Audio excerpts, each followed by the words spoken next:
So let me start today's lecture. आज का lecture शुरू करते हैं मेरे बच्चों। देखो बेटा, आज हम पढ़ने जा रहे हैं laws of chemical combinations. Laws of chemical combinations. बेटा बहुत सारे लोग ये टॉपिक नहीं पढ़ाते, ठीक, बोलते बच्चे अपने आप कर लेंगे। ऐसा नहीं होता है, ठीक। हमें जीरो से जेड तक जाना है।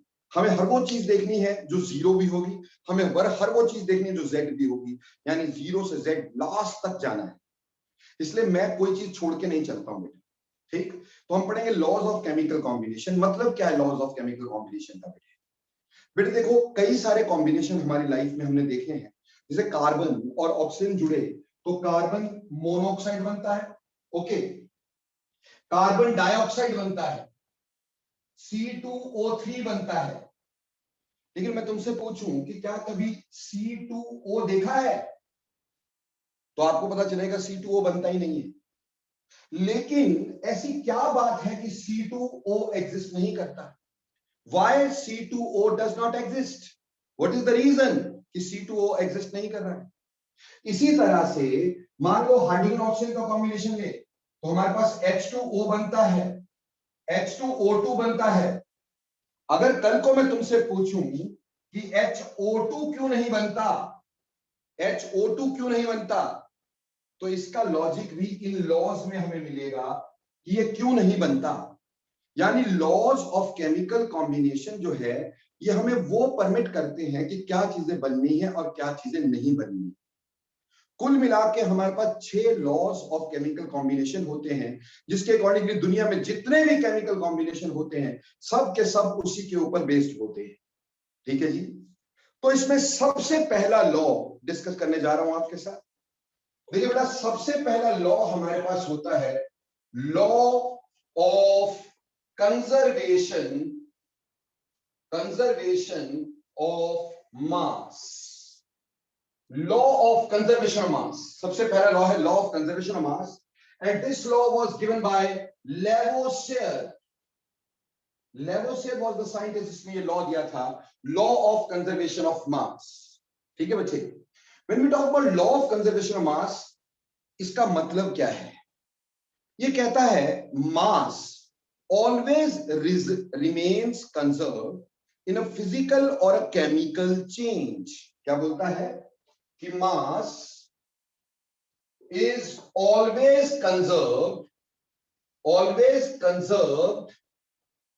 in a physical or a chemical change, physical or a chemical change। किसी भी फिजिकल और केमिकल चेंज में मास इज ऑलवेज कंजर्व्ड। मास हमेशा कंजर्व रहता है, मास कभी चेंज नहीं होता। यानी आप ये बोल सकते हैं कि मास बिफोर रिएक्शन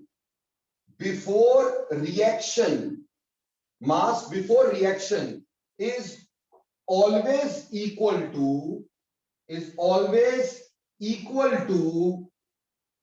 मास आफ्टर रिएक्शन। कि रिएक्शन से पहले जो मास होता है रिएक्शन के बाद भी उतना ही मास होता है। मास हमेशा कंजर्व रहता है, यानी बोल सकते हैं मास of universe is conserve.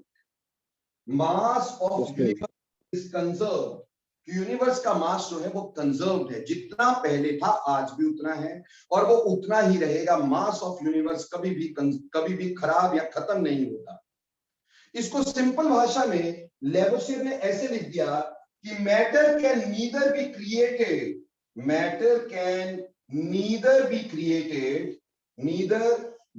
Created nor be destroyed, ठीक। जो हमारे पास मास होता है या मैटर होता है, मैटर को ना तो क्रिएट किया जा सकता है ना कंप्लीटली डिस्ट्रॉय किया जा सकता है। Though matter can be changed from one form to another form, but it cannot be composed, or you can say it cannot be created, and it cannot be, you can say, destroyed. तो सबसे पहली बात है, इसको बोल सकते हैं मास is always conserve in a physical और अ केमिकल रिएक्शन। किसी फिजिकल या केमिकल रिएक्शन में मास हमेशा कंजर्व होता है, ये पहली बात। दूसरी बात बोलता है कि mass of reaction is always equal to mass after reaction, कि एक रिएक्शन में मास हमेशा कंजर्व रहता है, या mass of universe is conserve, या matter can neither be created nor be destroyed. Clear जी? ठीक।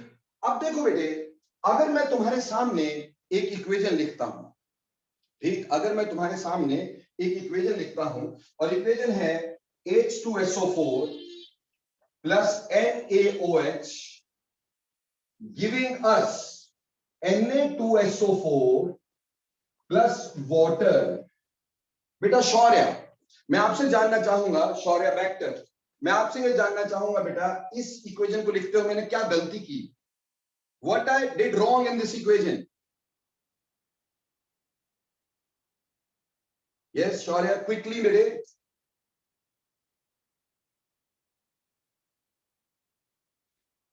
माइक ऑन करके पूछ सकते हो, बता सकते हो।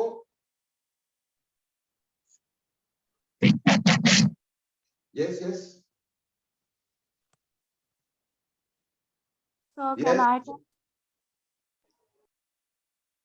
सर आपने स्टेट नहीं लिखी उसके साथ, मतलब H2SO4 और NaOH की?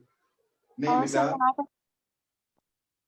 बेसिक बात जो थी यहां पर, बेसिक बात थी equation is not balanced, equation is not balanced, equation balance नहीं थी। यस यस यस अंगद, ठीक। तो equation was not balanced, but why should I balance an equation? क्यों मैं बैलेंस करूं किसी भी इक्वेशन को? ये जो हमारा बैलेंसिंग का पंगा है, ये होता है क्यों है? Why should we balance an equation? अगर मैं इक्वेशन को बैलेंस नहीं करता बेटे, देखो इसका मास बनता 1 into 2 प्लस सल्फर का मास 32, ऑक्सीजन का मास 16 into 4, ये टोटल मिला के 96, और यहां पे Na का मास 23, ऑक्सीजन का 16, हाइड्रोजन का 1, टोटल मिला के यहां मास होता 40, यहां 96, यहां 40, यहां आता 23 इंटू 2, सोडियम का 23 होता है, प्लस सल्फेट का सीधे 96 लिख देता हूं, तो 46 प्लस 96, 142 मास ये हो गया, और 18 मास ये हो गया वाटर का। अगर आप देखो तो यहां पे मास हमारे पास आ रहा है 96 प्लस 40, ठीक, 96 प्लस 40 दैट इज 6, 136 मास आ रहा है, और यहां पे 142 प्लस 18 160 मास आ रहा है। तो मास कंजर्व नहीं है, ठीक, हमारा मास रिएक्शन से पहले और रिएक्शन के बाद अलग अलग है। तो कहने का मतलब ये बैलेंस करनी इसलिए जरूरी होती है ताकि law of conservation of mass valid हो सके, ठीक है जी।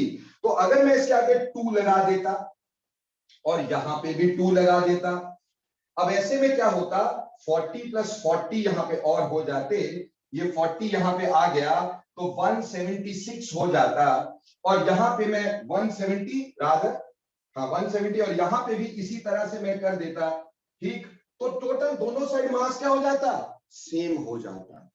यानी बेसिक बात ये थी बेटा कि अ balanced chemical equation, a balanced chemical equation is always based on law of conservation of mass.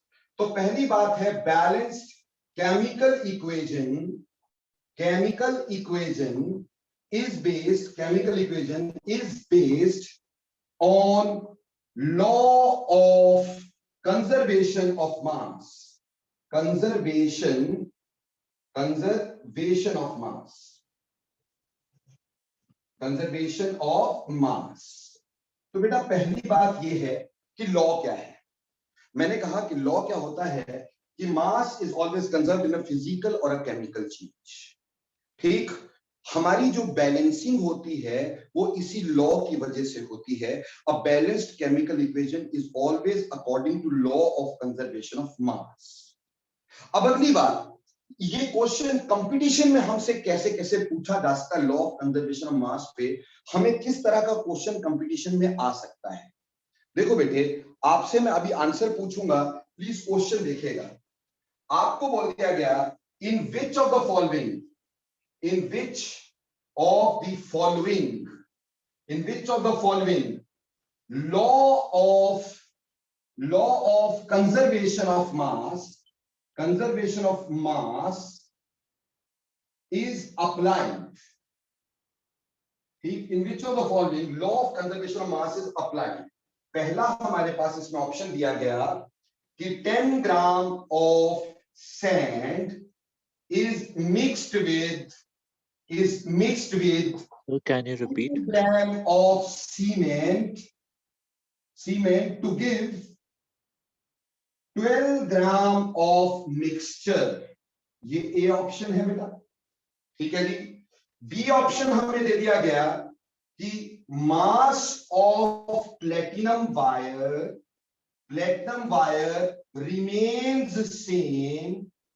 remains same before heating and after heating it. ये सेकंड ऑप्शन आ गया बेटे। थर्ड ऑप्शन हमें दे दिया कि mass of a paper remains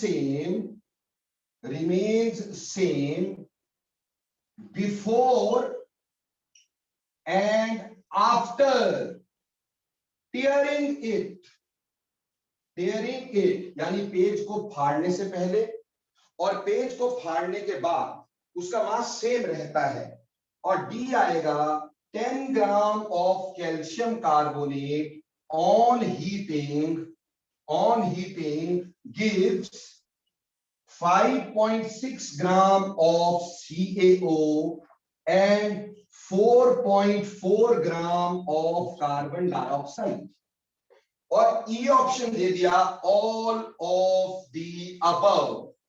फटाफट से इस question का आंसर लिखें, अपनी स्क्रीन पे बोलेंगे नहीं, फटाफट से लिखेंगे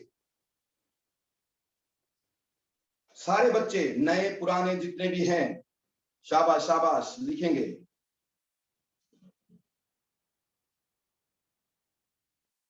यस जो न्यू स्टूडेंट्स हैं खास करके उनका आंसर देखना चाहता हूं, जिनकी आज पहली क्लास है मैं उनका आंसर देखना चाह रहा हूं। देखो बेटा, अभी तक मुझे जितने भी आंसर मिले हैं सब गलत है। आदित्य सिंह गलत है बेटा आंसर। सिद्धार्थ शर्मा गलत है बेटा आंसर। नहीं, सिद्धार्थ शर्मा गलत है बेटा आंसर। देखो मेरे बच्चों, ये क्वेश्चन देखने में सभी बच्चों ने फटाफट से मेरे को आंसर दिया ई। मैक्सिमम बच्चों ने ई आंसर दिया कि ऑल ऑफ दीज। देखो बेटा, सबसे पहली बात ये होनी चाहिए कि हमें ये देखना है कि there must be a physical और a chemical change should be there. कोई ना कोई चेंज होना चाहिए। कोई फिजिकल चेंज हो, फिजिकल चेंज का मतलब सॉलिड से लिक्विड बने, लिक्विड से गैस बने, कोई फिजिकल चेंज हो। और या फिर कोई केमिकल चेंज हो, यानी केमिकली किस चीज का कुछ और चीज बन जाए। तो या तो फिजिकल चेंज हो या केमिकल चेंज हो। तो बेटा देखो, फर्स्ट क्वेश्चन में हमने सैंड को सीमेंट में मिक्स किया, 10 ग्राम को 2 ग्राम में। बेटा सैंड और सीमेंट मिक्स करके मिक्सचर बना दिए, क्या उसमें कोई फिजिकल चेंज था? क्या वो सॉलिड से लिक्विड या लिक्विड से गैस बना? नहीं बना। दूसरी बात, क्या वो रिएक्ट करके कोई और चीज बन गया? नहीं। तो there was no physical change, there was no chemical change at all. तो इसमें ना तो फिजिकल चेंज था ना इसमें केमिकल चेंज था, तो इस पे तो मार दो काटा। ये तो पॉसिबिलिटी नहीं हो सकती। This can never be the possibility. ठीक है जी। दूसरी बात, mass of platinum wire remain same before and after heating. Mass of platinum wire, अब बेटा platinum is unreactive। अब इसको हीट करो, इसका मास पहले और बाद में सेम रहे, तो कोई केमिकल चेंज हुआ क्या? जब प्लेटिनम रिएक्ट ही नहीं किया तो क्या केमिकल चेंज हुआ? और क्या प्लेटिनम का लिक्विड बना? नहीं बना। तो here we don't have any physical and chemical change, तो यहां पे भी ये लॉ नहीं लगेगा। फिर बोला mass of paper remain same before and after tearing it. बेटा आपने पेपर को फाड़ा तो क्या उसमें कोई फिजिकल चेंज हुआ या उसमें कोई केमिकल चेंज हुआ? नहीं हुआ। तो again here the law is also not applicable, क्योंकि there should be a physical और अ केमिकल चेंज, तब तो हम लॉ लगाएं, अदरवाइज तो लॉ का कोई मतलब ही नहीं है। हाँ, D was the right answer basically, क्योंकि यहां पे calcium carbonate on heating gives us calcium oxide plus carbon dioxide, and we have been told over here that we had 10 gram of this, there is 5.6 gram of this and 4.4 gram of this. तो reaction से पहले मास 10 ग्राम था, reaction हो जाने के बाद इसका मास 10 ग्राम ही रह गया, and there is a chemical change, hence the answer comes out to be D, not E. तो बेटा देखो, जो चमकता है वो सोना हमेशा नहीं होता, है ना? तो देखना, सबसे पहले क्या देखना है, there must be a chemical और अ फिजिकल चेंज। कोई केमिकल या फिजिकल चेंज होना बहुत जरूरी है। अगर केमिकल फिजिकल चेंज हो रहा है, उसके बाद ये देखना कि मास बिफोर रिएक्शन और मास आफ्टर रिएक्शन ये सेम होना चाहिए, तो आपका law of conservation of mass valid होता है। तो ऐसे में ये क्वेश्चन बहुत बार आता है पेपर्स में और मैक्सिमम लोग गलत करते हैं, जैसे हमने अभी किया था। तो उम्मीद है ये क्वेश्चन सभी को समझ में आ गया। फटाफट से लिखो, समझ में आ गया यस और नो? माही क्विकली लिखना बेटा, जल्दी जल्दी लिखना, क्योंकि बहुत सारा काम है आज हमारे को। Okay okay, very good Gagan, Shivin, Mahak, जैकेब, Shruti, Hardik, Priyadarshini, Sakshi, so I am getting answer, खुशी, कबीर, ओके। तो ये पहली बात हो गई। तो पहली बात तो थी लॉ क्या होता है। मैंने कहा लॉ को चार तरह से लिख सकते हैं, चार डेफिनेशन हो सकती है इसकी, कि mass is always conserved in a physical और chemical change, there must be a physical और केमिकल चेंज। दूसरी बात, mass before reaction is always equal to mass after reaction. अगली बात, mass of universe is conserved. तीसरी चौथी बात, matter can neither be created nor be destroyed. अगली खास बात, a balanced chemical equation should always be based on law of conservation of mass. और इस तरह का क्वेश्चन जिसमें हमें यह ढूंढना है कि फिजिकल और केमिकल चेंज कैसे होता है। After this we do have one more type of question on this particular law. हमें कुछ इस तरह का क्वेश्चन भी इसमें दे सकते हैं।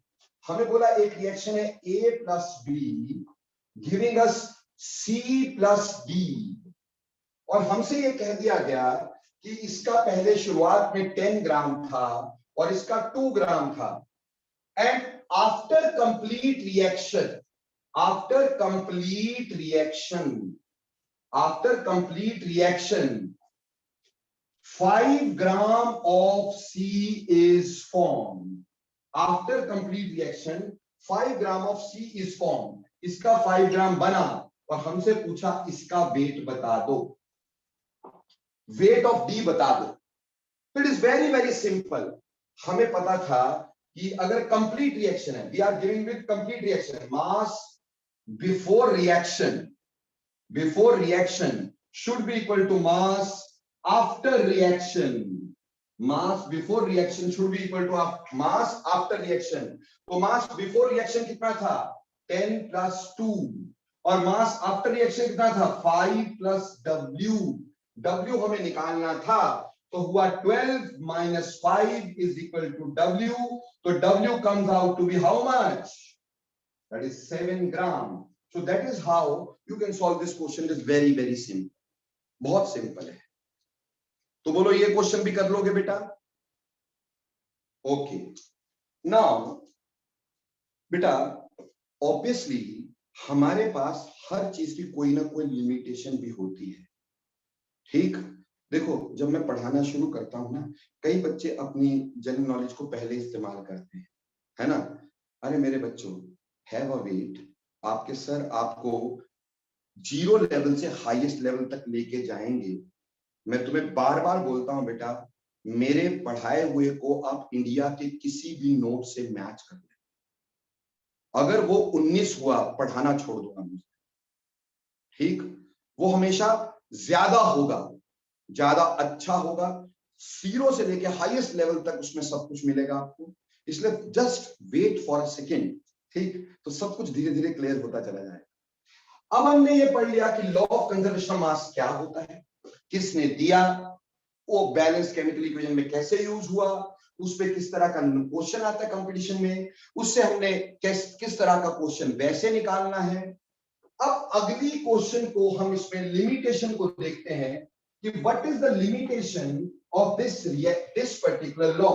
इस लॉ का कोई लिमिटेशन भी है कि नहीं, तो चलिए इस लॉ के लिमिटेशन की बात करते हैं। लिमिटेशन ऑफ दिस लॉ, देखो बेटा, this law is not applicable in nuclear reactions. Law is not applicable in nuclear reactions। बेटा न्यूक्लियर रिएक्शन में ये लॉ एप्लीकेबल नहीं होता। मेरे बच्चों 9th 10th में आपने कभी न्यूक्लियर रिएक्टर को पढ़ा होगा। Have you ever studied nuclear reactor? उसमें क्या होता है कि कुछ मास नहीं भी पढ़ा कोई प्रॉब्लम नहीं, न्यूक्लियर रिएक्टर में कुछ mass is changed into energy. जैसे हमारे पास उसमें कोई न्यूक्लियर मटेरियल ले लेते हैं, से एक्स ले लिया, ठीक, एक्स से बनता है वाई और प्लस कुछ एनर्जी बन जाती है। मान लो यहां पे ये 10 ग्राम होता है तो ये 9.9 ग्राम होता है and some energy is given. So यहां पे मास कंजर्व नहीं रहता। तो न्यूक्लियर रिएक्शन में, in nuclear reaction some mass is changed into energy, उससे एनर्जी बन जाती है, and the mass which is changed into energy, it is called as mass defect। उसको मास डिफेक्ट बोल देते हैं, ठीक है। So what is mass defect? That is mass which is changed into energy. वो मास जो एनर्जी में चेंज हो गया उसको बेटे अपन मास डिफेक्ट बोलते हैं।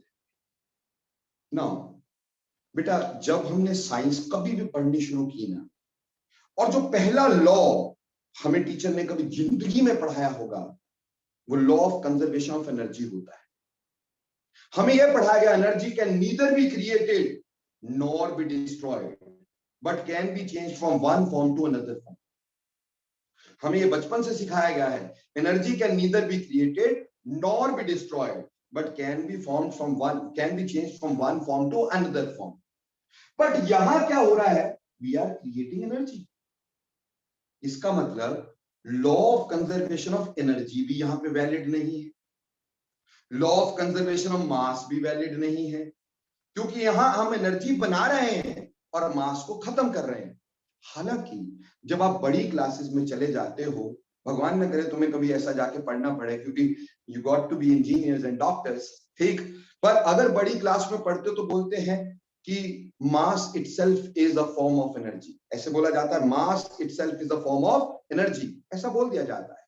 बट अभी के लिए नहीं, अभी के लिए हम ये बोल सकते हैं कि हमारा न्यूक्लियर रिएक्शन में law of conservation of mass भी एप्लीकेबल नहीं होता और न्यूक्लियर रिएक्शंस में हमारा law of conservation of energy भी एप्लीकेबल नहीं होता, क्योंकि law of conservation of energy में भी हमारे पास एनर्जी नहीं बनाई जा सकती, जबकि न्यूक्लियर रिएक्शन में हम एनर्जी बनाते हैं। तो हमारे एक भाई साहब हुआ करते थे आइंस्टीन, ठीक, उन्होंने एक लॉ दे मारा, एक नया law of mass equivalence, law of mass equivalence of energy. ये एक नया लॉ है, ये आइंस्टीन ने दिया है, law of mass equivalence of energy. अब ये क्या कहता है, इसको समझाने से पहले, इस लॉ को समझाने से पहले आपको एक रॉ एग्जांपल देता हूं। आपकी मामा ने आपको 100 रुपीज दिए और आपको बोला जा बेटे जाके एक पैकेट चिप्स का ले आओ। आप दुकान पे गए, आपने क्या किया, 100 रुपीज दिए, एक चिप्स का पैकेट लिया। दुकानदार ने क्या किया, 80 रुपीज आपको वापस किए। अब आप जब घर आए तो घर आने के बाद आपके पास 80 रुपीज और एक चिप्स का पैकेट है ना बेटा। पहले आपके 100 रुपीज थे, अभी कितने हैं? अभी भी तो 100 रुपीज है। कैसे? 80 रुपीज है प्लस 20 रुपीज का चिप्स का पैकेट है। तो जो चिप्स का पैकेट है उसकी कीमत 20 रुपीज है। यानी अगर चिप्स के पैकेट को मैं रुपी इक्विवेलेंट में निकाल दूं, यानी उसकी रुपीज में वैल्यू निकाल दूं, वो तो 20 हो, और 80 मेरी पॉकेट में, 20 वो, तो 100 के 100 रहे। उसी तरह से हमारे पास आइंस्टीन कहता है कि sum of mass and mass equivalence of energy, mass equivalence of energy is conserved in a physical or a chemical change, in a physical or a chemical change, physical or chemical change। यानी अब समझने की कोशिश करना, मैंने कहा कि sum of mass and mass equivalence of energy. तो सबसे पहली बात आती है कि सर ये मास इक्विवेलेंस ऑफ एनर्जी क्या हो? बेटा मास इक्विवेलेंस ऑफ एनर्जी होती है, it is mass equal to the energy, equal to the energy form. जो एनर्जी बनी वो कितने मास से बनी, वो मास अगर हम निकाल लें, जो एनर्जी बनी वो कितने मास से बनी, वो मास अगर निकाल लें उसको मास इक्विवेलेंस बोलते हैं। जैसे यहां पे मान लो x mega electron volt energy बन गई। क्या बन गई? x mega electron volt energy बन गई। हमें यह देखना था कि वो कितने मास के बराबर होगी। अब हम वो निकालेंगे कैसे? बेटे हमें एक्सपेरिमेंटली ये पता है कि 1 AMU atomic mass unit, AMU का मतलब होता है एटॉमिक मास यूनिट। इसके बारे में आगे डिस्कस करेंगे कि एटॉमिक मास यूनिट होता क्या है। 1 atomic mass unit always gives 931.48 mega electron volt of energy. अगर हमारे पास कभी भी इतना मास खत्म होता है तो इतनी एनर्जी बनती है। ये कैलकुलेटेड है, ये हम एक्सपेरिमेंटली देख चुके हैं कि जब कभी भी 1 AMU मास खत्म होता है तो उससे हमेशा इतनी एनर्जी बनती है। और इस चीज को लेके हम ये निकाल सकते हैं इसका मास इक्विवेलेंस कितना है। कैसे? हमें समझ में आया कि 931.48 mega electron volt is equal to 1 AMU। तो 1 mega electron will be equal to 1 by 931.48 mega electron volts. और हमारी एनर्जी कितनी बनी है? x। तो x mega electron volts will be equal to 1 by 931.48 into x।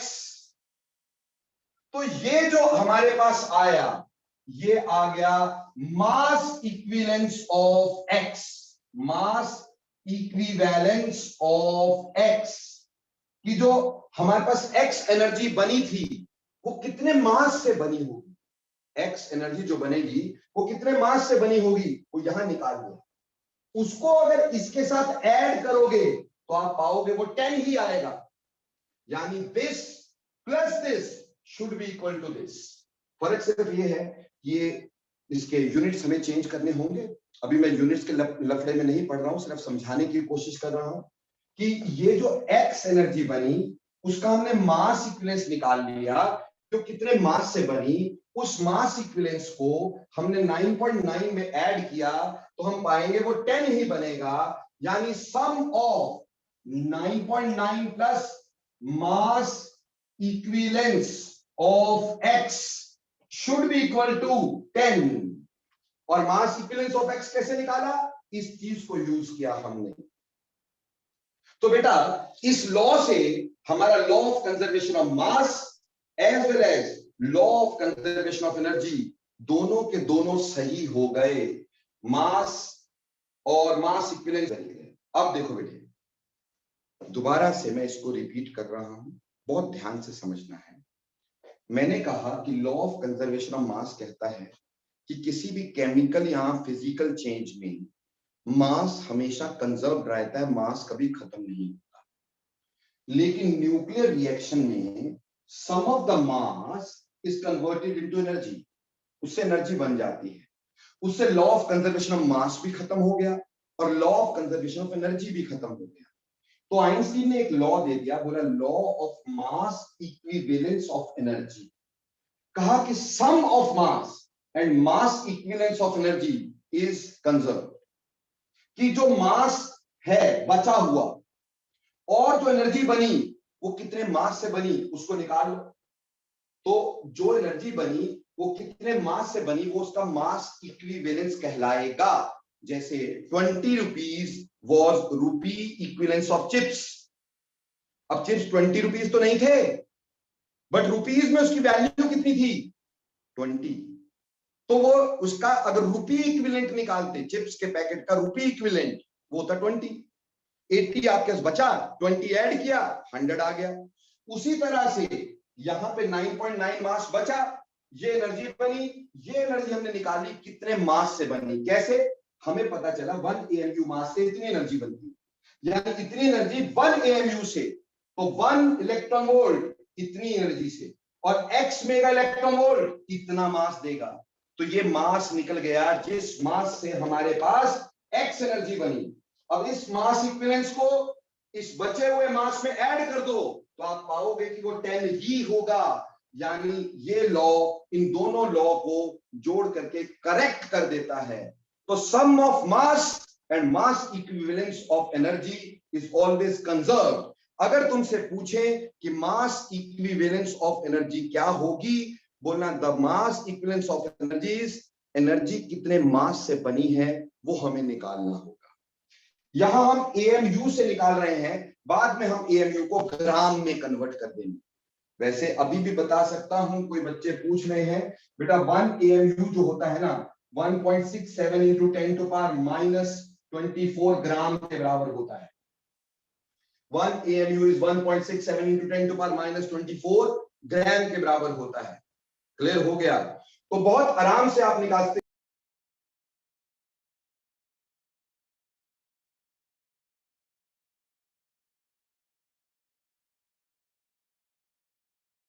करता हूं बहुत ही इजीली।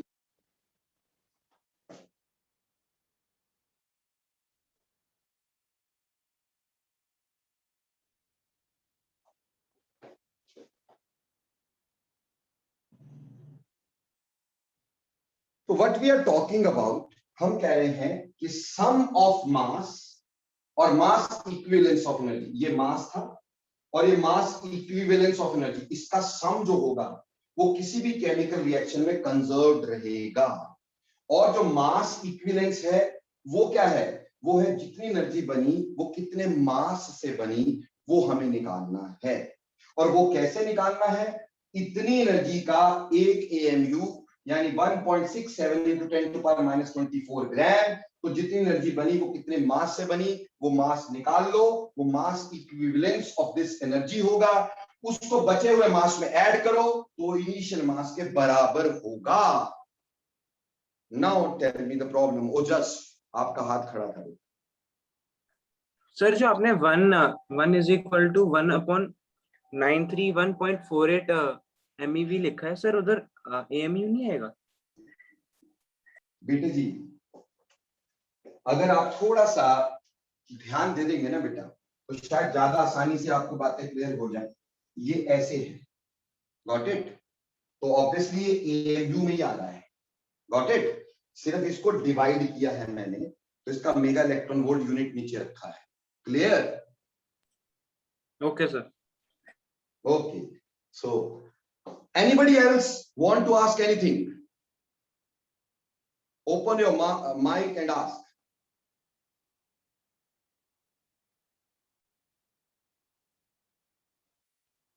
ओके, सो अभी हमने किया लॉ ऑफ कंजर्वेशन ऑफ मास।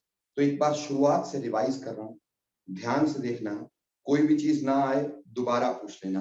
पहली बात थी definition, law of conservation of मास किसने दिया? लेवोसियर ने दिया, ये पहला question. Law of conservation of मास किसने दिया? लेवोसियर ने दिया, ये पहला क्वेश्चन हो गया। दूसरा question, law of conservation of mass क्या होता है?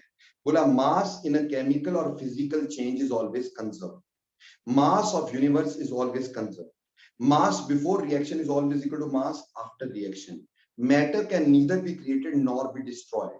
ये इसकी डेफिनेशंस हो गई। उसके बाद इस पे क्वेश्चन करते हुए हमें ये ध्यान में रखना होता है कि भैया हमारे पास कोई फिजिकल या केमिकल चेंज होना जरूरी चाहिए। एक balanced chemical equation is always based on law of conservation of mass. इसकी लिमिटेशन होती है न्यूक्लियर रिएक्शंस।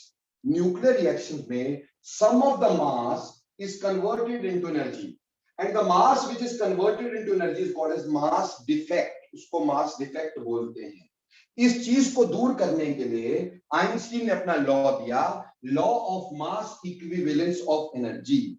उसने कहा sum of mass and mass equivalence of energy is conserved in a chemical reaction.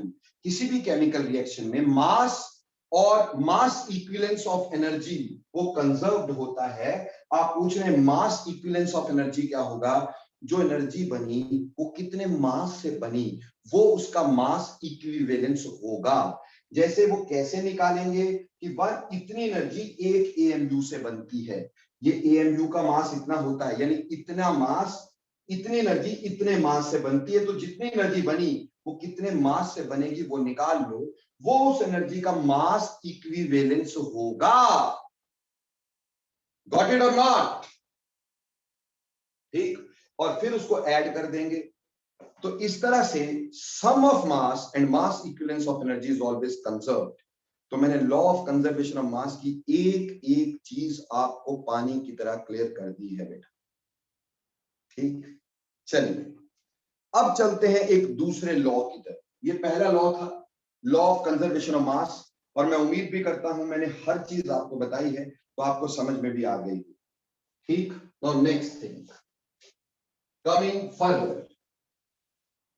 अब देखिए बेटे, अगली बात हमारे पास आ जाती है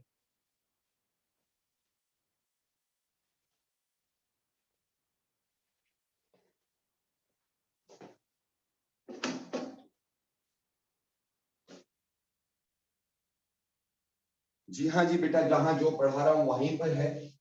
this is an additional knowledge to you that mass equivalence of energy एक एडिशनल नॉलेज है। ये आपके बुक्स में नहीं दिया होता है, ये सिर्फ मैं आपको इसलिए बता रहा हूं कि हम लिमिटेशंस को भी क्रॉस कर जाते हैं, ये बताने के लिए। अब सेकंड बात हमारे पास आएगी बेटा, law of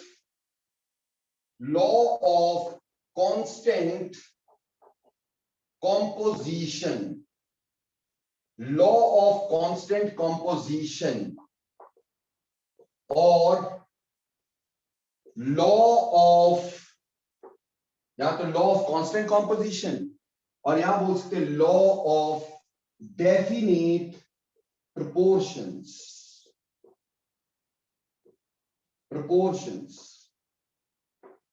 law of constant composition and law of definite proportions, ये अगला लॉ हमारे पास आएगा, लॉ ऑफ कांस्टेंट कंपोजिशन और लॉ ऑफ डेफिनिट प्रोपोर्शंस। बेटा ये लॉ दिया था प्रूस्ट नाम के साइंटिस्ट ने।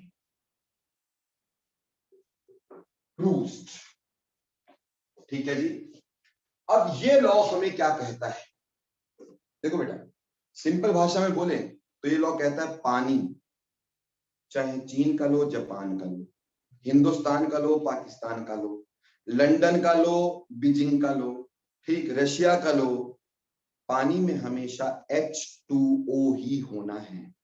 पानी में हाइड्रोजन और ऑक्सीजन ही होना है और उसकी वेट रेशो सेम ही होनी है। फिर चाहे पानी समुद्र का लो, पानी चाहे तालाब से लो, नल से लो, वाटर में हाइड्रोजन और ऑक्सीजन ही होना है और उसकी वेट रेशो सेम ही होनी है। तो सिंपल भाषा में बोले, अ pure chemical compound, a pure chemical compound compound bears same elements. A pure chemical compound bears same element in same ratio by weight. Same ratio by weight. एक pure chemical compound में a pure chemical compound bears same element in same ratio by weight. अगर एक pure chemical compound होता उसमें same element होते और उसकी weight ratio same होती, इररिस्पेक्टिव वो कैसे बना, किसी भी जगह से बना हो, कैसे मर्जी बना हो, अगर एक प्योर केमिकल कंपाउंड है उसके अंदर एलिमेंट सेम होंगे और उनका वेट रेशियो भी सेम होगा. A pure chemical compound bears the same element in same ratio by weight. जैसे वाटर है, water is a pure chemical compound. तो क्या किसी भी देश में वाटर का फॉर्मूला P2O होता है भाई? किसी भी देश में वाटर का फॉर्मूला क्या H2O होगा? नहीं होगा ना. सभी जगह पे हाइड्रोजन ऑक्सीजन होगी. और किसी भी देश में वाटर का फॉर्मूला क्या HO होगा? नहीं, H2O होगा, उसका वेट रेशियो भी सेम होगा. अब वो वाटर चाहे कहीं मर्जी से बनाओ यार, कैसे मर्जी बनाओ, उसका वेट रेशियो हमेशा सेम ही रहेगा. जैसे मैं समझाता हूं, मान लो मैं कार्बन डाइऑक्साइड बनाना चाहता हूं. I want to form carbon dioxide, और कार्बन डाइऑक्साइड बनाने के मेरे पास बहुत सारे तरीके हैं. I want to form carbon dioxide and number of तरीकाज of carbon dioxide formation is there. मैंने क्या किया, कार्बन को ऑक्सीजन से रिएक्ट किया और कार्बन डाइऑक्साइड बना दिया. पहला तरीका तो ये है. दूसरा तरीका ये है कि मैंने कार्बन मोनोऑक्साइड ले लिया, उसको हाफ ऑफ ऑक्सीजन से रिएक्ट करवा के कार्बन डाइऑक्साइड बना लिया. ये दूसरा तरीका हो गया. तीसरा तरीका ये हो गया कि मैंने मीथेन लिया और मीथेन को ऑक्सीजन में जलाया, ठीक, और उससे कार्बन डाइऑक्साइड बनाया और वाटर बनाया. ठीक है जी, लो जी, इससे भी कार्बन डाइऑक्साइड बन गया. चौथा तरीका यह हो सकता था कि मैंने कैल्शियम कार्बोनेट लिया और उसको स्ट्रांगली हीटा. तो जब उसको हीटा तो क्या बना, CaO और कार्बन डाइऑक्साइड. अब ये चार तरीके से मैंने कार्बन डाइऑक्साइड बनाई. क्या कहीं पे भी कार्बन डाइऑक्साइड में कोई और एलिमेंट निकला? सभी में carbon dioxide will be formed by carbon and oxygen. और कार्बन डाइऑक्साइड में कार्बन इज टू ऑक्सीजन की जो वेट की रेशियो है, कार्बन डाइऑक्साइड में कार्बन 12 ग्राम और ऑक्सीजन 16 into 2 32 ग्राम. तो वेट की रेशियो 12:32 यानी कि 4:8 होगी. तो कार्बन डाइऑक्साइड दुनिया में कभी भी बनेगा ना, कभी भी, तो वो कार्बन और ऑक्सीजन से ही बनेगा. और उसमें 4 ग्राम कार्बन 8 ग्राम ऑक्सीजन से रिएक्ट करके ही बनेगा. 4 नहीं, 3:8. 3 ग्राम, 4 से काटा ना बेटा, 3 gram carbon whenever reacts with 8 gram of oxygen will give carbon dioxide. उसमें वेट रेशो हमेशा हमेशा सेम रहेगी, चाहे वो कार्बन डाइऑक्साइड कैसे भी बनाई जाए और चाहे वो कार्बन डाइऑक्साइड कहीं से भी निकले, उसमें कार्बन और ऑक्सीजन ही होनी है. और उसकी वेट रेशो हमेशा 3:8 होनी है. कार्बन का वेट 3 पार्ट्स और ऑक्सीजन का वेट 8 पार्ट्स. यानी एक बीकर के अंदर अगर कार्बन डाइऑक्साइड बनाना चाहते हो तो 300 ग्राम अगर कार्बन डालोगे तो 800 ग्राम आपको ऑक्सीजन डालनी होगी. ठीक, तब जाकर के आपके पास क्या बनेगा, कार्बन डाइऑक्साइड बनेगा, क्योंकि उसका वेट रेशियो हमेशा सेम रहेगा. बोलो बेटे, समझ में आ गया? जल्दी से यस और नो लिखना. अगर समझ में आ गया तो यस, नहीं आया तो नो, क्विकली.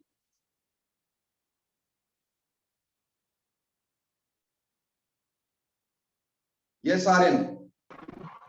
सर 800 ग्राम ऑफ O2 होएगा या 800 ग्राम ऑफ O? बेटा O2 मैंने इसलिए लिखा कि ऑक्सीजन को लिखते O2 है, ठीक है ना. तो सर ये 400 ग्राम ही लिखेंगे? मेरी बात सुन ले, वेट में तो बेटे चाहे O हो O2 हो उससे फर्क नहीं पड़ता, वो मॉलिक्यूलर मास में फर्क पड़ता है. ठीक, वेट तो हम चाहे ऑक्सीजन का लेंगे चाहे O2 का लेंगे वो तो 800 ग्राम ही होगा, उसके अंदर O2 है, O है, उससे फर्क नहीं पड़ रहा। ये बेसिकली ऑक्सीजन का वेट है बस। It is the weight of oxygen, it is taken as O और it is taken as O2, it doesn't matter. Got it? Yes sir. Now इस पे क्वेश्चन कैसा होगा सर? ये तो आपने करवा दिया, पर इस पे क्वेश्चन किस तरह का आएगा? पहली तो डेफिनेशन पूछ सकते हैं तुमसे, ठीक, +1 में तो यही पूछेंगे, लेकिन एक क्वेश्चन हम ऐसे देते हैं, एनसीईआरटी में भी दिया है, बोला है find the weight of copper in 4 gram of copper sulphate. Copper sulphate के 4 ग्राम में कॉपर का कितना वेट है ये मुझे बताना है। Find the weight of copper in 4 gram of copper sulphate. ठीक है जी, देखो बेटे, कॉपर सल्फेट के अंदर कितना कॉपर है बेटा? एक ही कॉपर है, कॉपर सल्फेट में एक ही कॉपर है। अब यहां पर इसका वेट होता है 65.3 और सल्फेट का टोटल मिला के लिख रहा हूं 96। इसके अंदर इसका वेट है 65.3, ठीक।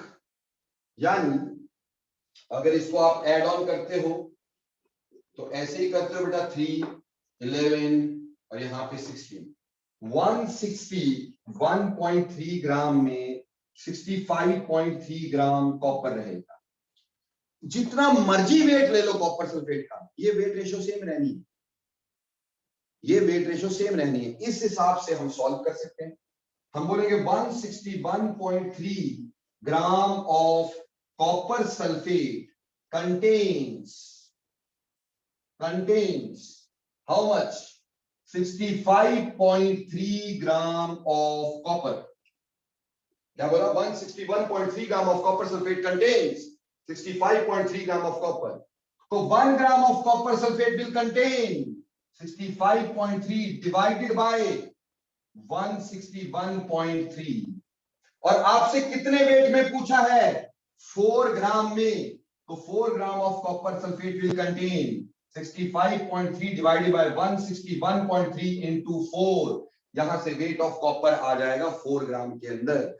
ये तभी लग सकता था अगर वेट जो मर्जी हो उसका रेशो हमेशा सेम रहे।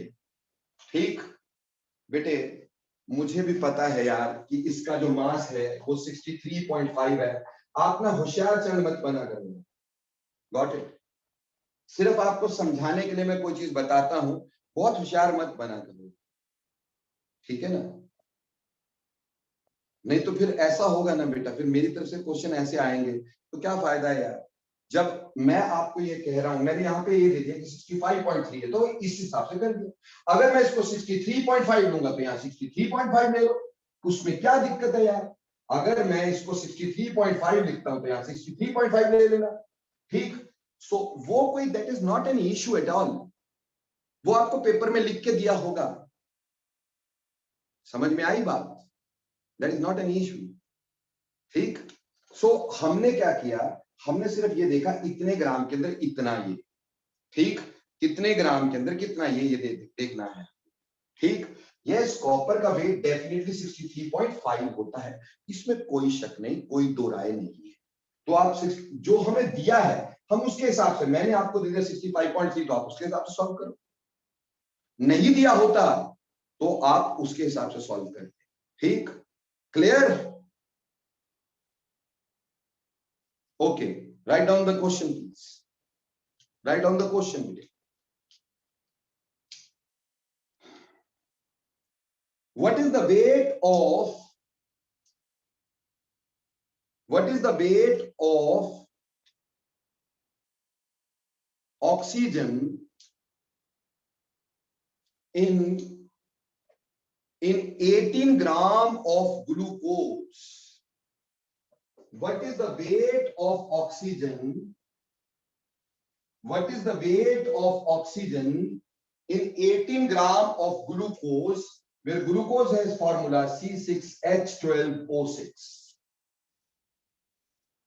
ठीक, इसमें मुझे 18 ग्राम ऑफ ग्लूकोज में हमें ऑक्सीजन का वेट बताना है।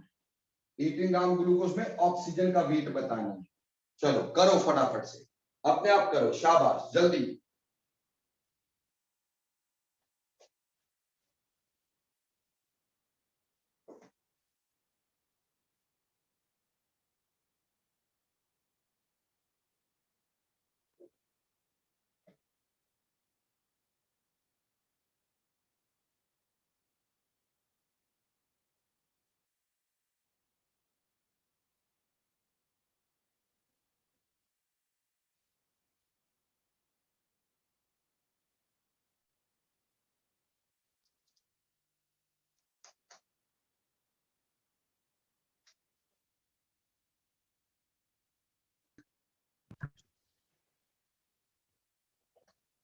सी, जिसको नहीं आया कोई ऐसी टेंशन वाली बात, उसको आ गया बहुत अच्छी बात है।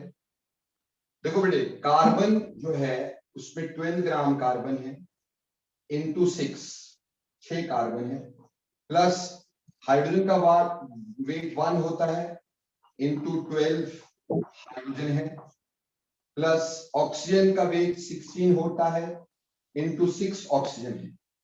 फिर टोटल मिला के वेट 180 होता है। और 180 के अंदर अगर मैं इसकी बात करूंगा ऑक्सीजन की, तो 180 ग्राम ऑफ ग्लूकोज, ग्लूकोज है C6H12O6, इसमें कितनी ऑक्सीजन है? 6 ऑक्सीजन है। 6 ऑक्सीजन है कि नहीं? तो 180 ग्राम विल कंटेन 6 इंटू 16, 6 इंटू 16 यानी कि 96 ग्राम ऑक्सीजन। तो बेटा जी 180 ग्राम of glucose C6H12O6 contains 96 gram of oxygen. So 1 gram will contain 96 upon 180.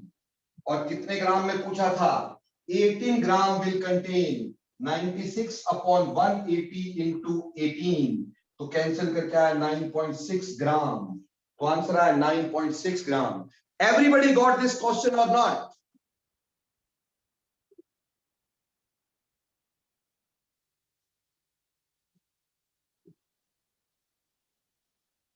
Okay, शाबाश शाबाश, वेरी गुड वेरी गुड, बहुत अच्छा बेटे।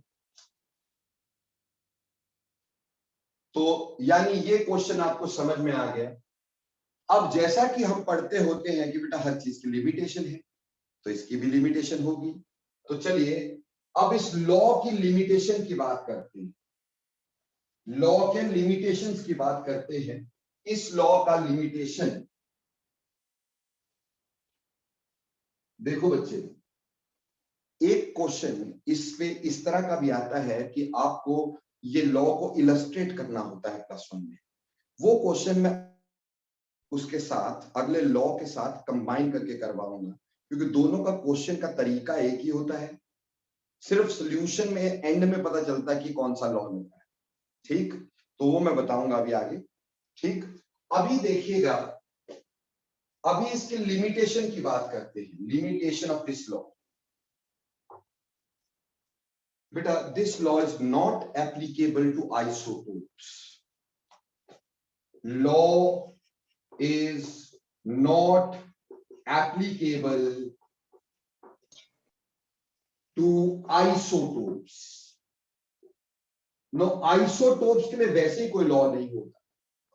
आइसोटोप्स क्या होते हैं बेटा? आइसोटोप ऐसी चीजें होती हैं जिनका एटॉमिक मास डिफरेंट होता है, लेकिन एटॉमिक नंबर सेम होता है। जैसे हाइड्रोजन के 3 आइसोटोप है, H11, H21, H31। ठीक है बेटा, H11 को हम बोलते हैं प्रोटियम, इसमें एटॉमिक मास वो भी 1, एटॉमिक नंबर वो भी 1। ठीक है जी, इसको बोलते हैं ड्यूटीरियम, इसीलिए इसको कभी कभी सीधे D से भी लिखा जाता है, ड्यूटीरियम। इसमें एटॉमिक मास तो 1, एटॉमिक मास तो 2 है, लेकिन एटॉमिक नंबर 1 है। इसी तरह से इसको बोलते हैं ट्रीटियम। ट्रीटियम, अब ट्रीटियम का एटॉमिक मास 3 है, लेकिन एटॉमिक नंबर 1 है। क्लियर हो गया? तो कहने का मतलब यह है कि अगर हम इसको ध्यान देते हैं, इस चीज को ध्यान देते हैं, ठीक, तो हमारे पास क्या होगा, बहुत सिंपल, कि इसका मास अलग अलग होगा। अब वाटर को 3 तरह से लिख सकते हैं, H2O, D2O, T2O। बेटा इसका होगा 18 मॉलिक्यूलर मास, एक मॉलिक्यूल का मास। इसका होगा 20, इसका होगा 22। हालांकि है ये वाटर ही, इसको बेटा प्लेन वाटर बोल देते, इसको हैवी वाटर बोल देते, इसको रेडियो एक्टिव वाटर बोल देते। ठीक है, plain water, heavy water, radio active water. ठीक, तो ऐसे ही ये आइसोटोप्स में ये लॉ वैलिड नहीं होता। अगर आइसोटोप्स आएंगे तो ये लॉ वैलिड नहीं होगा। Am I clear? जल्दी यस लिखें quickly.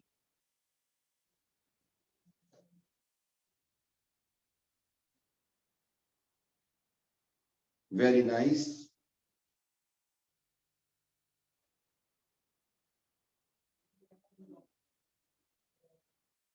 Very nice, very nice. चलिए आगे चलते हैं बेटा। अभी हमने दूसरा लॉ खत्म कर दिया।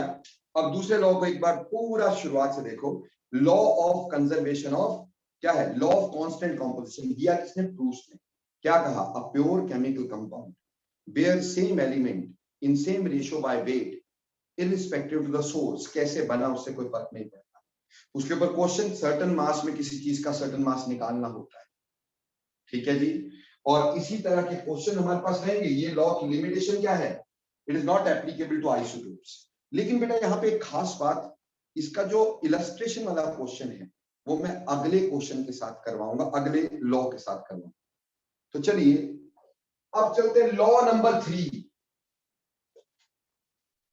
सेकंड लॉ खत्म, तीसरा लॉ शुरू। थर्ड लॉ जो है हमारे पास वो है law of multiple proportions. Multiple proportions, law of multiple proportions. बेटा law of multiple proportion was given by Dalton. ठीक, डाल्टन ये लॉ दिया था। पहले ध्यान से समझ लेना है, फिर उसके बाद आगे बात करनी। थोड़ा सा ट्रिकी होता है, इसलिए आसानी से समझ में नहीं आता है। तो मैं कोशिश करूंगा कि बहुत आसानी से समझ में आ जाए तुम लोगों को। ठीक, देखो बेटा ये कहता है whenever two elements join to form more than one type of a compound, जब कभी भी दो एलिमेंट जुड़ करके एक से ज्यादा तरह के कंपाउंड बनाते हैं, and if weight of one element is fixed, और अगर एक एलिमेंट का वेट आप फिक्स कर दो, तो other combining element must bear whole number ratio by its weight. कि जो दूसरा कंबाइनिंग एलिमेंट होता है उसके वेट में होल नंबर रेशियो होती है। सर कुछ समझ नहीं आया? I know very well. लिखिए, कहा whenever two elements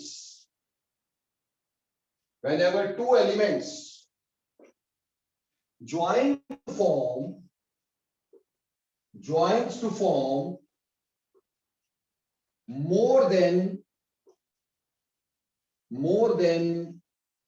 one type of compound. Whenever two elements join to form more than one type of a compound, and if weight of one element is fixed,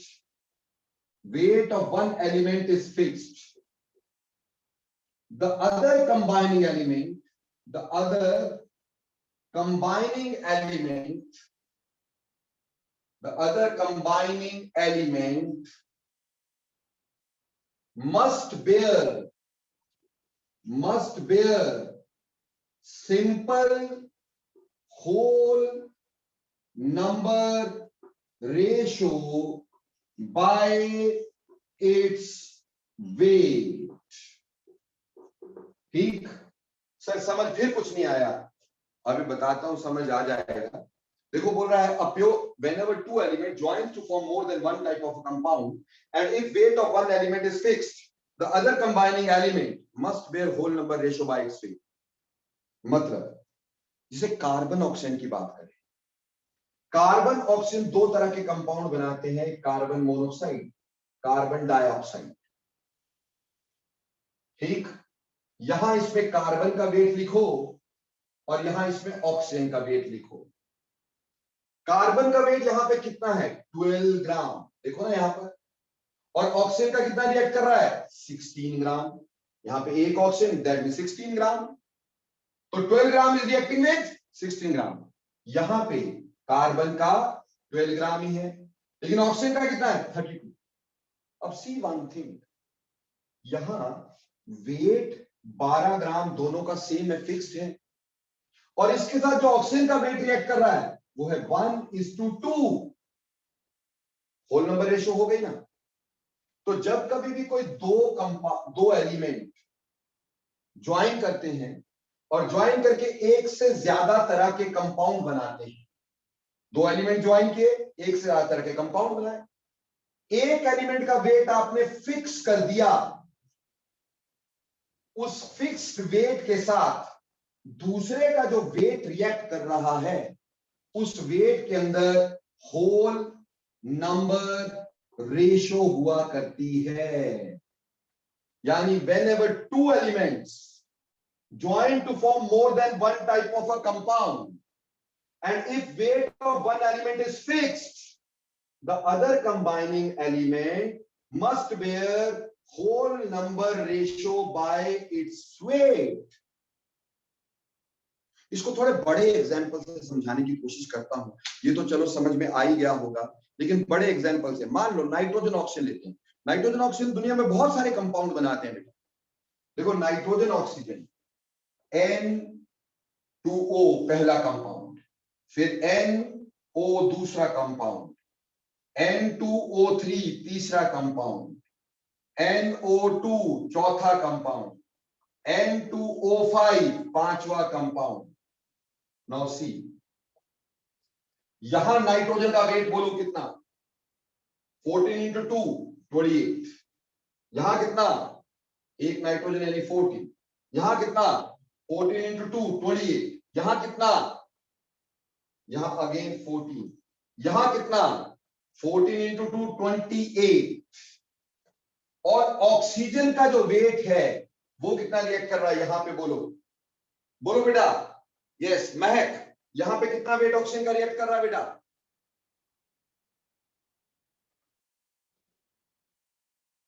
16, बिल्कुल सही 16. गर्वित, यहां कितना wait react कर रहा है ऑक्सीजन का, बोलो फटाफट से 16. शाबाश 16। ओके खुशी, यहां कितना वेट ऑक्सीजन का रिएक्ट कर रहा है बेटा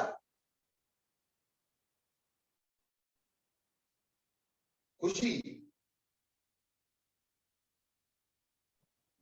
सर 46. 48 मेरे बच्चे, 16 into 3 और 8। ओके प्रणव, यहां पे कितना वेट ऑक्सीजन का रिएक्ट कर रहा है 32. शाबाश। ओके, और मोयरा, यहां कितना वेट ऑक्सीजन का रिएक्ट कर रहा है बेटा मोयरा? 80, बिल्कुल सही 80। नाउ अब देखो क्या है, यहां पे सारी जगह नाइट्रोजन का वेट अलग अलग है, अपन नाइट्रोजन का वेट फिक्स कर देते हैं। मान लो 14 ग्राम नाइट्रोजन का रिएक्ट करेंगे और देखेंगे कितनी ऑक्सीजन रिएक्ट कर रही है उसके साथ। अगर बेटे यहां पे मैंने 14 ले लिया, इसको भी 14 लेना है, इसको भी 14, इसको भी 14 और इसको भी 14, सभी जगह पे 14 ग्राम लेना है, ठीक। तो जैसे यहां 28 ग्राम इज रिएक्टिंग विद 16, तो 14 यानी उसका आधा कितने से रिएक्ट करेगा? 8 ग्राम से। अगर ये हाफ कर दिया तो ये भी तो हाफ होगा ना। तो 28 ग्राम रिएक्ट विद 16, तो 14 gram react with 8। Similarly 14 gram react with 16, तो यहां 16 हो गया। 14 ग्राम चाहिए था ना भाई। यहां 28 ग्राम रिएक्ट विद 48, तो 14 ग्राम रिएक्ट विद 24। अगर इसको हाफ किया तो ये भी हाफ होगा। यहां ऑलरेडी 14 है, तो 14 रिएक्ट्स विद 32। यहां 28 रिएक्ट्स विद 80, तो 14 रिएक्ट्स विद 40। अब इन सारे कंपाउंड्स में मैंने नाइट्रोजन का वेट क्या कर दिया है? फिक्स्ड कर दिया है। और कितना फिक्स किया है बेटा? 14 ग्राम फिक्स कर दिया सारी जगह पे। सारी जगह पे 14 ग्राम मैंने फिक्स कर दिया है इसका, ठीक है। इसका जो ऑक्सीजन का वेट रिएक्ट कर रहा है उसका वेट रेशियो देखें। 8 1 8, 8 2 16, 8 3 24, 4 5। ये वेट रेशियो क्या आ गई? 1:2:3:4:5। आई कि नहीं आई? Is it a whole number ratio और नॉट? तो जब भी कोई दो एलिमेंट्स लाइक ये दो, ये ज्वाइन करके more than one type of compound बना रहे हो और एक का वेट आपने फिक्स कर दिया हो, तो जो दूसरा एलिमेंट उसका रिएक्ट करेगा उसके वेट में हमेशा होल नंबर रेशियो रहेगी। होल नंबर रेशियो का मतलब ये मत समझना कि 1:2:3, it can be 3:5:7। Whole number ratio रहनी चाहिए। तो whenever two elements joins to form more than one type of a compound, if weight of one element is fixed, the other combining element must bear whole number ratio by its weight।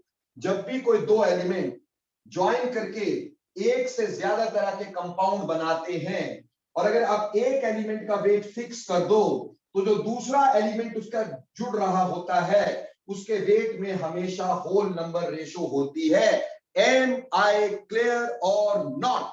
लिखिए yes और no.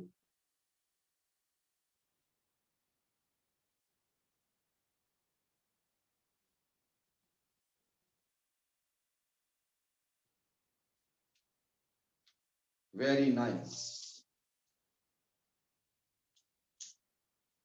Very nice.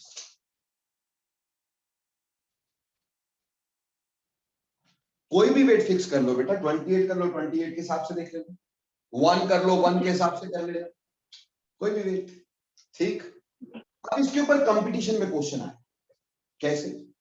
आपको बोला in which of the following, in which of the following, in which of the following law of multiple proportions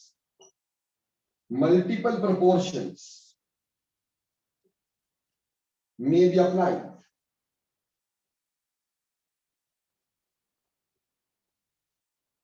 क्या बोला? In which of the following law of multiple proportions may be applied। A H2O H2S, B CO2 CCl4, C H2O H2O2, D water and ammonia। अभी बोलो क्या answer होना चाहिए तुम्हारा? Yes, the answer must be C, क्योंकि same element होने चाहिए, उसके दो अलग अलग कॉम्बिनेशन होने चाहिए। सेम एलिमेंट उसके अलग अलग, इसमें तो एलिमेंट ही अलग अलग है, अलग अलग एलिमेंट के लिए थोड़ी है सेम एलिमेंट कंबाइन करने चाहिए। तो इसमें नहीं, इसमें भी एलिमेंट अलग अलग है, इसमें नहीं। इसमें हाइड्रोजन ऑक्सीजन है और उसी के दो कंपाउंड है, answer is C, very correct. तो ऐसा क्वेश्चन कंपटीशन में पूछा जाएगा। नाउ इसके ऊपर बेटे जो बेस्ड क्वेश्चन +1 में होगा, इलस्ट्रेशन ऑफ द लॉ, उसको करवा रहा हूं, ध्यान दीजिएगा please.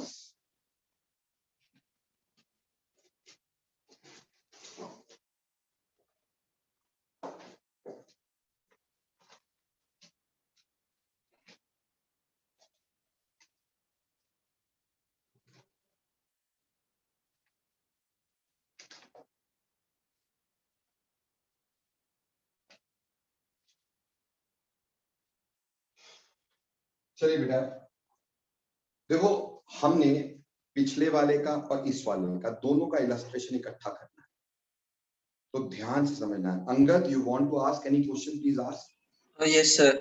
Sir, is it possible that it will not be a simple whole number ratio, rather be a complex whole number ratio? whole number ratio, it should be a whole number ratio, ठीक? So, sir, is it possible that one ratio 80 can also be there? हाँ, can भी there, but इस तरह के compound generally बनते नहीं है, ठीक? तो इसलिए सिंपल होल नंबर रेशियो इसलिए बोलते हैं क्योंकि ऐसा पॉसिबल नहीं होता कि एक तो एक से रिएक्ट करे फिर दूसरा 80 ग्राम के साथ रिएक्ट करे, वो पॉसिबिलिटी होती नहीं है, ठीक? तो पास पास होते हैं, इसलिए सिंपल होल नंबर रेशियो बोल दिया जाता है। बट ऐसी कोई हार्ड एंड फास्ट रूल नहीं है कि भाई पास पास ही होना चाहिए, ऐसा हार्ड एंड फास्ट नहीं है, ठीक? Okay. Okay, so write down the question. Question लिखिएगा, two compounds each containing two compounds each containing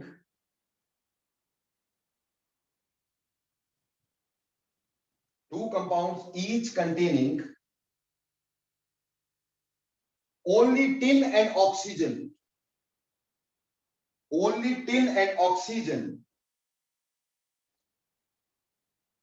had following composition,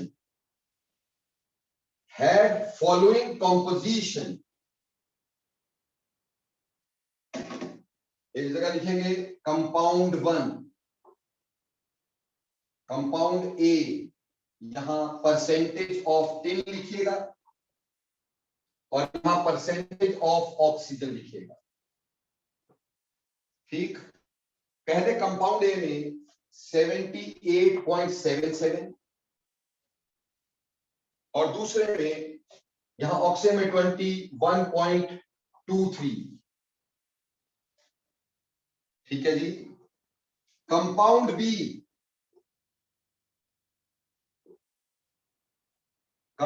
में यहां कह दिया गया 88.12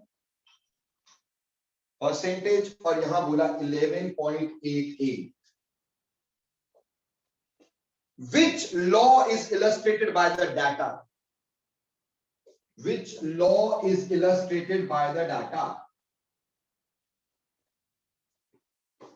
देखो बेटा, इस एक क्वेश्चन से मैं दो इलस्ट्रेशंस करके दिखाऊंगा, ठीक? हमें ये बोला कि दो कंपाउंड है ए और बी, उसमें टिन और ऑक्सीजन है, उनकी परसेंटेज इतनी है, कौन सा लॉ ये वैलिड होगा इसके ऊपर? See how to solve this question, please see. सबसे पहले लेंगे कंपाउंड ए, अगर बेटे कंपाउंड ए की बात करता हूं तो कंपाउंड ए में हमारे पास क्या होता है बेटे, ध्यान दीजिएगा प्लीज।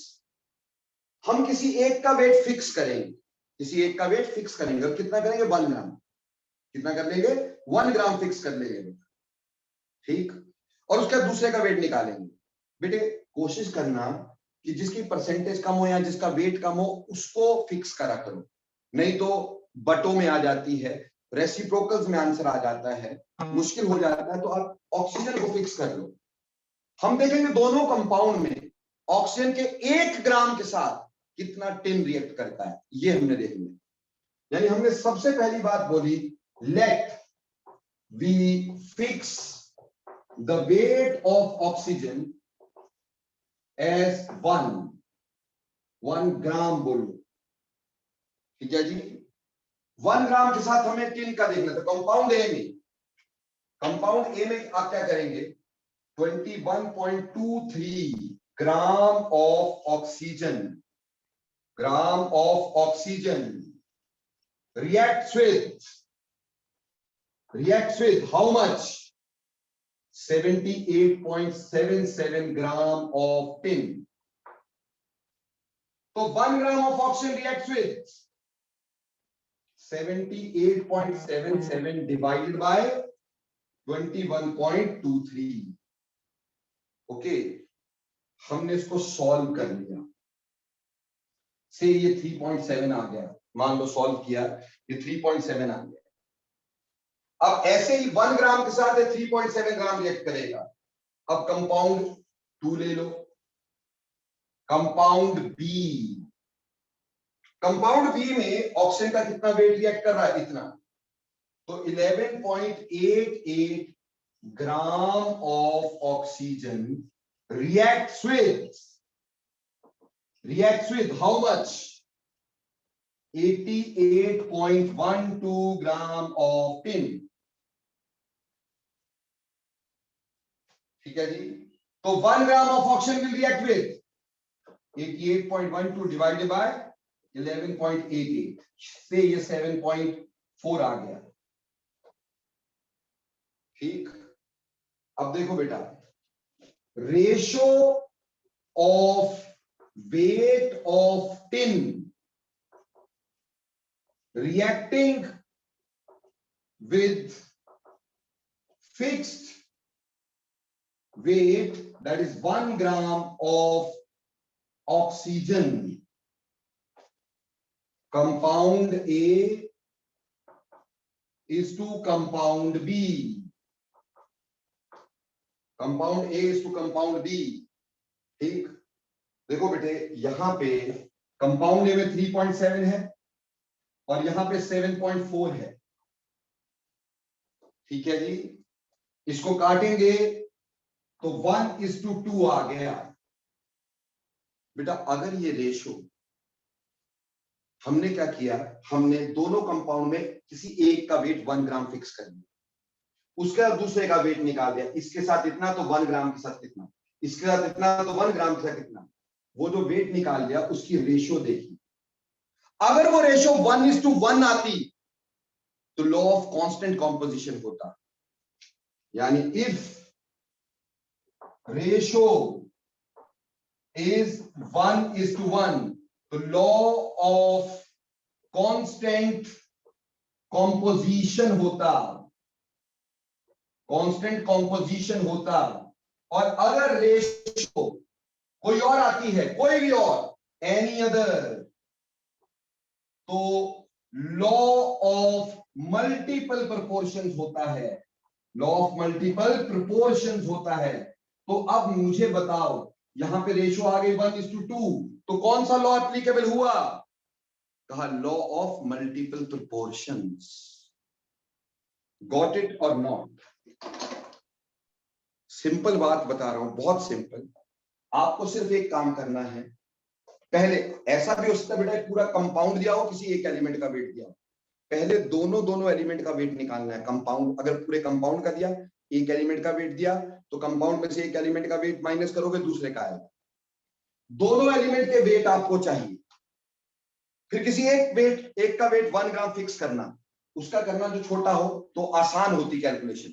जरूरी नहीं है इसका, मैं इसका भी कर सकता था, पर कैलकुलेशन आसान करने के लिए मैंने छोटे वाले को किया। उससे मैंने 1 ग्राम फिक्स करना है हमेशा, और 1 ग्राम से दूसरे का वेट निकालना है। उनके जो वेट निकले उसकी रेशो देनी है। अगर वो रेशो 1:1 आई तो लॉ ऑफ कांस्टेंट कॉम्पोजिशन, कोई और आई तो लॉ ऑफ मल्टीपल प्रोपोर्शंस हुआ करता है। बोलो मेरे बच्चों, are you clear with this और not? Yes Darved, what you want to ask बेटा? सर ऐसा क्यों होता है कि 1:1 हो तो कांस्टेंट प्रोपोर्शन, नहीं तो मल्टीपल? ऑब्वियसली कांस्टेंट कॉम्पोजिशन बोलता है वेट रेशियो सेम रहनी चाहिए, उसमें 1:1 ही रहेगी। और लॉ ऑफ मल्टीपल प्रोपोर्शन ये कहता है कि weight ratio whole number multiple में होगी तो वो कोई भी रहेगी। ठीक, 1:1 का तो मतलब ये हुआ ना कि जो पहले में वही वेट दूसरे में, इसका मतलब दोनों सेम कंपाउंड है, इसका मतलब लॉ ऑफ कांस्टेंट कॉम्पोजिशन है। क्लियर? सर ये एवरी न्यूमेरिकल में होगा ना एप्लीकेबल ये रेशियो वाला रूल? हाँ जी, जिसमें भी आपके पास करने के बाद 1:1 आ गया तो लॉ ऑफ कांस्टेंट कॉम्पोजिशन है। अगर कोई और रेशियो आती 1:2, 2:3, 5:4 तो वो हमेशा लॉ ऑफ मल्टीपल प्रोपोर्शन होगा। Yes Vedant, what you want to ask बेटा? Vedant, raise your hand. No, sir, I didn't. Okay, वो गलती से हो गया होगा। एनी अदर स्टूडेंट कोई भी चीज पूछना चाहे? Sir can we say that law of definite proportion is special case? No, not at all, बिल्कुल नहीं। कोई किसी का स्पेशल केस नहीं है यहाँ पे लॉ। ये अलग अलग लॉज हैं, ठीक। Any other question you can open your mic and से।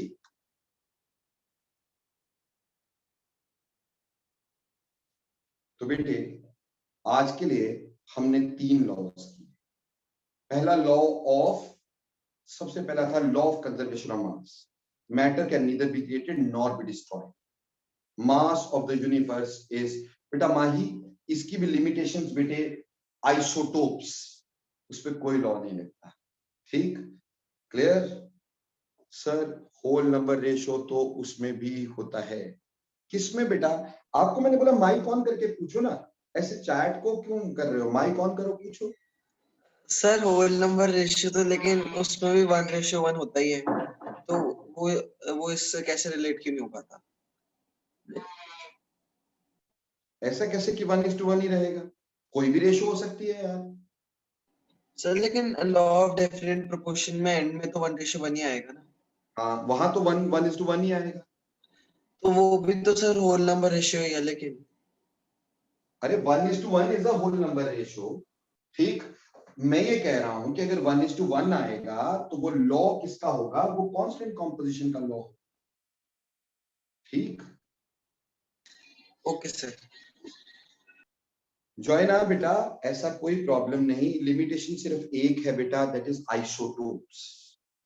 इन केस ऑफ आइसोटोप्स तो तीनों लॉ में पहला लॉ था लॉ ऑफ कंजर्वेशन ऑफ मास, उसमें मैंने पढ़ा है law of mass equivalence of energy.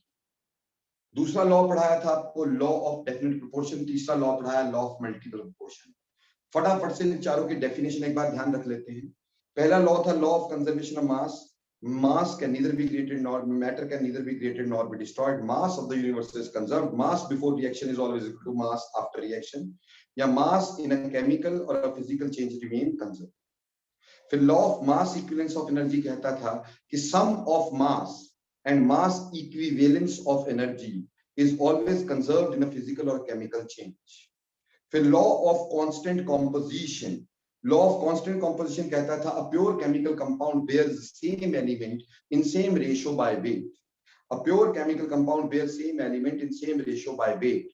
And last, law of multiple proportion. Whenever two elements combine to form more than one type of a compound, and if weight of one element is fixed, the other combining element must bear whole number ratio by its weight.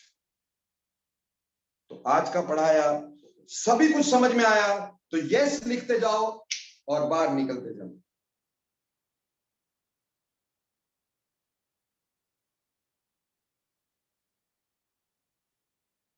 Thank you बेटा।